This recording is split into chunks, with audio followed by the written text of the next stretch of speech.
নমস্কাৰ। আজি মই তোমালোকৰ সন্মুখত প্ৰেজেন্ট কন্টিনিউয়াস টেন্স সম্পৰ্কে আলোচনা কৰিম। প্ৰেজেন্ট কন্টিনিউয়াস টেন্স কাক বোলে, প্ৰেজেন্ট কন্টিনিউয়াস টেন্সৰ সংজ্ঞাটো কি, প্ৰেজেন্ট কন্টিনিউয়াস টেন্সৰ অৰ্থ কি, এই সম্পৰ্কে আলোচনা কৰিম। আৰু লগতে আলোচনা কৰিম এম ইজ আৰৰ ব্যৱহাৰ, কেনেকৈ আমি এই ভাৰ্ব কেইটা প্ৰেজেন্ট কন্টিনিউয়াস টেন্সত ব্যৱহাৰ কৰোঁ, কেতিয়া এম ব্যৱহাৰ কৰা হয়, কেতিয়া আৰ ব্যৱহাৰ কৰা হয়, কেতিয়া ইজ ব্যৱহাৰ কৰা হয়, আৰু কাৰ ওপৰত ভিত্তি কৰি এইবিলাক ব্যৱহাৰ কৰা হয়, এই সম্পৰ্কে আজি আমি বিতংভাৱে আলোচনা কৰিম। চাও আহা, প্ৰেজেন্ট কন্টিনিউয়াস টেন্স সম্পৰ্কে আমি এতিয়া আলোচনা আৰম্ভ কৰিম। যে প্ৰেজেন্ট, প্ৰথম অৱস্থাত আহিল প্ৰেজেন্ট। এটা কথা মন কৰিব যে প্ৰেজেন্ট শব্দটোৰ অৰ্থ কি। প্ৰেজেন্ট মানে হৈছে বৰ্তমান। প্ৰেজেন্ট শব্দটোৰ অৰ্থ কি, বৰ্তমান বা এতিয়া। এতিয়া যে এই প্ৰেজেন্ট কন্টিনিউয়াস, তাৰ পিছত আহিল কি কন্টিনিউয়াস। কন্টিনিউয়াস শব্দটোৰ অৰ্থ কি, চলি থকা। চলি থকা বা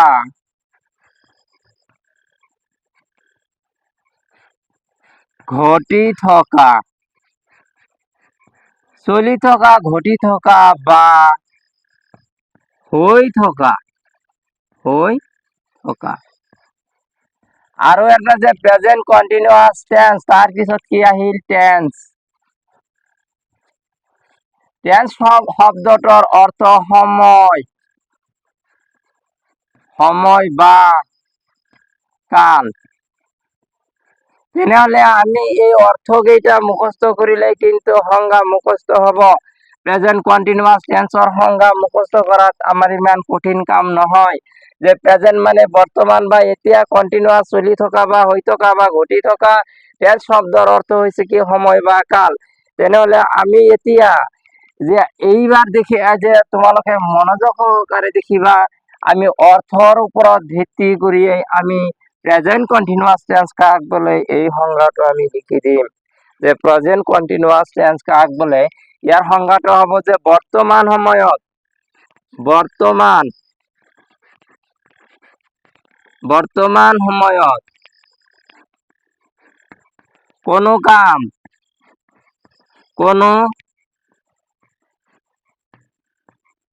কাম হৈ থকা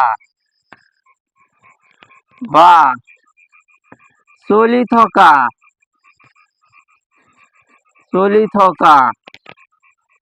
বুঝালে তাক প্রেজেন্ট কন্টিনিউয়াস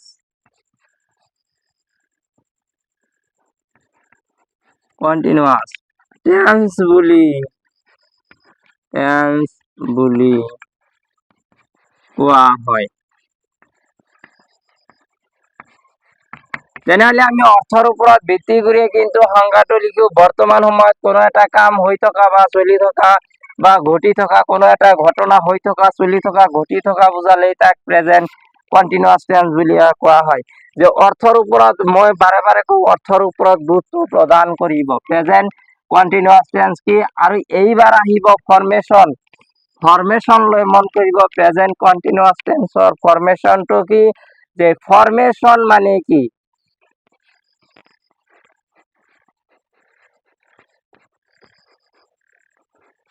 ফৰ্মেশন শব্দটোৰ অৰ্থ হৈছে গঠন বা সূত্ৰ। যে ফৰ্মেশন শব্দটোৰ অৰ্থ কি, গঠন বা সূত্ৰ।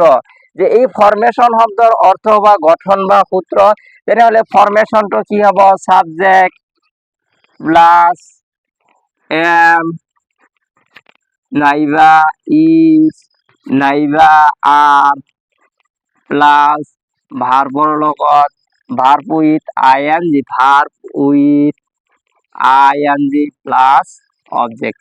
তেনেহলে মন কৰিব যে আমি এই যে এম ইজ আৰ, আজি বিশেষকৈ আলোচনা কৰিম এম ইজ আৰ, যে এম ইজ আৰ কোন সময়ত কাৰ উপৰত ভিত্তি কৰি এম ইজ আৰ ব্যৱহাৰ কৰা হয়, এই সম্পৰ্কে আজি আমি বিতংভাৱে আলোচনা কৰিম। যে অনুগ্ৰহ কৰি মন কৰিব যে এম ইজ আৰ এইটো আচলতে কাৰ ওপৰত ভিত্তি কৰি ব্যৱহাৰ কৰা হয়। এম ইজ আৰ আচলতে ব্যৱহাৰ কৰা হয় সাবজেক্টৰ ওপৰত ভিত্তি কৰি এম ইজ আৰ ব্যৱহাৰ কৰা হয়। যে আমি এইবাৰ যে এম ইজ আৰ এই যে ফৰমেশন যে আছে, ফৰমেশনেৰ ভিতৰত আমি এম পালো, যে এম ফার্স্ট পারসন, যে ফার্স্ট পারসন কি person, first person, first person singular number,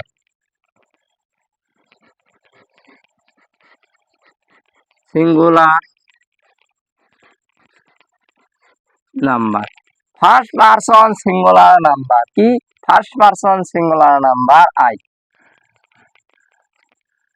এই আইটো যদি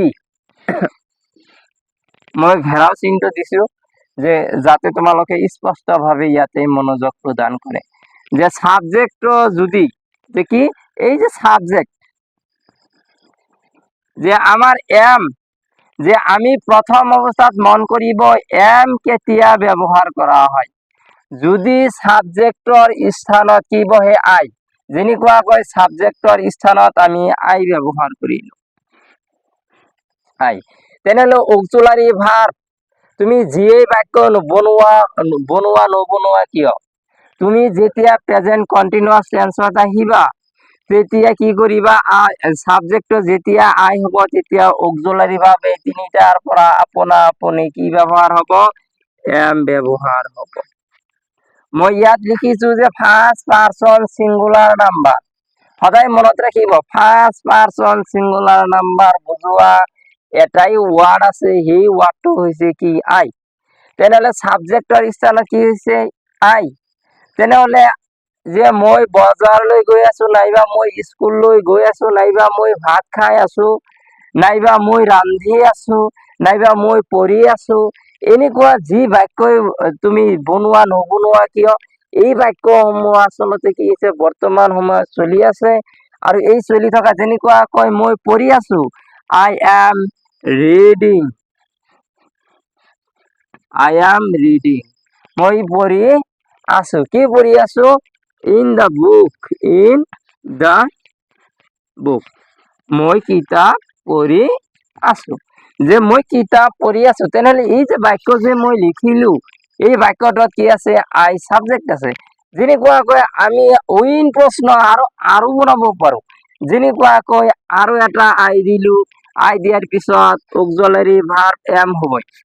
যে ফার্স্ট পারসন সাবজেক্টর স্থানত যদি ফার্স্ট পারসন সিঙ্গুলার নাম্বার অর্থাৎ আই, যে সাবজেক্টের স্থানত আই থাকিলেই অক্সিলারি ভার্ব কি হ'ব, এম হ'ব, এইটো নিশ্চিত।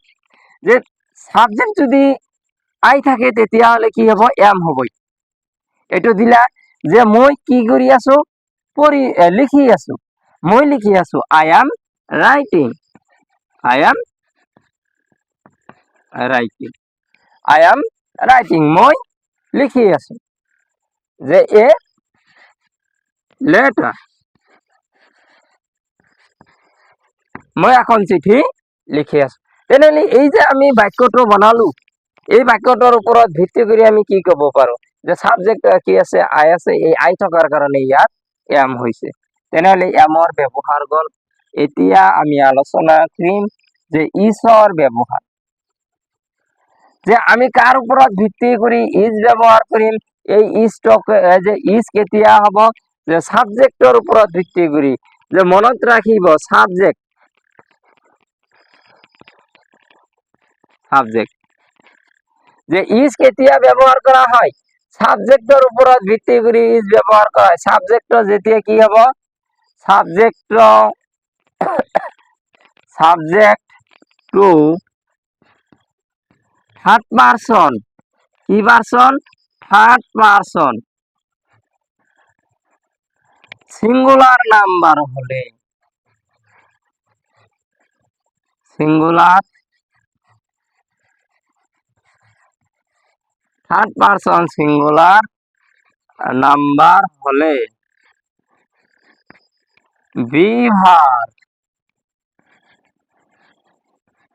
বিভার ইজ ব্যবহার করা হয়।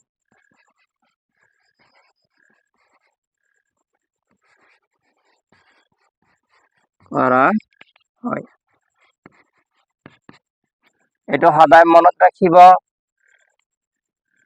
যদি মনত নাথাকে তেনেহলে খাতা কলম লৈ এই সংজ্ঞাসমূহ লিখি ৰখাৰ কাৰণে চেষ্টা কৰিব যে সাবজেক্টৰ থার্ড পারসন সিঙ্গুলার নাম্বার হলে বি ভার্ব ইজ ব্যবহার করা হয়। তো সদায় মনত রাখিব সাবজেক্ট কি হলে থার্ড পারসন সিঙ্গুলার নাম্বার হলে। যে থার্ড পারসন সিঙ্গুলার নাম্বার বুঝোৱা শব্দ কেইটা? থাৰ্ড পাৰসন সিঙ্গুলাৰ নাম্বাৰ বুঝোৱা শব্দ আসলতে চাৰিটা। যে এই থাৰ্ড পাৰসন সিঙ্গুলাৰ নাম্বাৰ বুঝোৱা শব্দ চাৰিটা হল হি, শি, ইট, এনি নেম।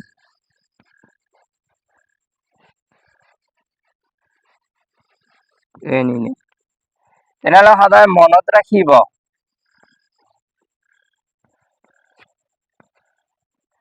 যে হি, শি, ইট, এনি নেম এইকেইটা হৈছে কি থার্ড পারসন সিঙ্গুলার নাম্বার। যেতিয়া এই থার্ড পারসন সিঙ্গুলার নাম্বার কেইটা সাবজেক্টৰ স্থানত থাকিব তেতিয়া অক্সিলারি ভার্ব বা বি ভার্ব ইজ ব্যবহার করা হয়। যেনে হি ইজ,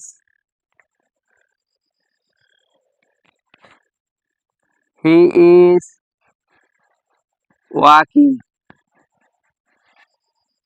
যে হি ইজ ওয়াকিং তাই জাগি আছে। শি ইজ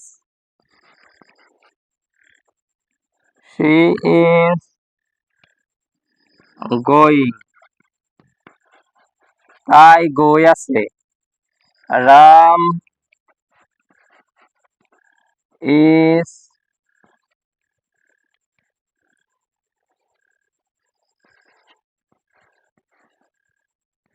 সিইং রামে দেখি আছে। তেনেহলে এই যে বাক্যকেইটা যে আমি কলো এই যে বাক্যকেইটাৰ লগত অর্থাৎ যে হি এটা third person singular number, she third person singular number, রামো থার্ড পারসন সিঙ্গুলার নাম্বার। তেনেহলে মন কৰিব থাৰ্ড পাৰসন সিঙ্গুলাৰ নাম্বাৰ হলে অক্সিলাৰি ভাৰ্ব ইজ ব্যবহাৰ কৰা হয়। তেনেহলে এইবাৰ মন কৰিব আমি আৰু এটা অক্সিলাৰি ভাৰ্ব আছে, আমি দুটা আলোচনা কৰি শেষ কৰিলো। এইবাৰ ৩ নম্বৰটো চোৱা যে আমি সদায় কাৰ ওপৰত সাবজেক্ট বাৰে বাৰে লিখি আছো। সাবজেক্ট ইউ আৰু you and plural number. Plural you and plural number. You and plural number হলে বি ভার্ব আর ব্যবহার করা হয়। আর ব্যবহার করা হয়।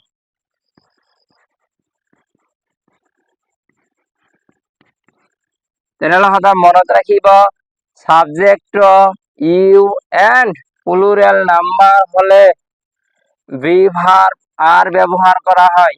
হয়তো প্লুরাল নাম্বার ফার্স্ট পারসনও হব পারে, সেকেন্ড পারসন আর থার্ড পারসন প্লুরাল নাম্বার হলে আর ব্যবহার করা হয়। মই এটা কথা লিখি দিছো ইউ এন্ড। ইউ আসলতে কি সিঙ্গুলার আর প্লুরাল দুটা শব্দতে ব্যবহার করা হয়।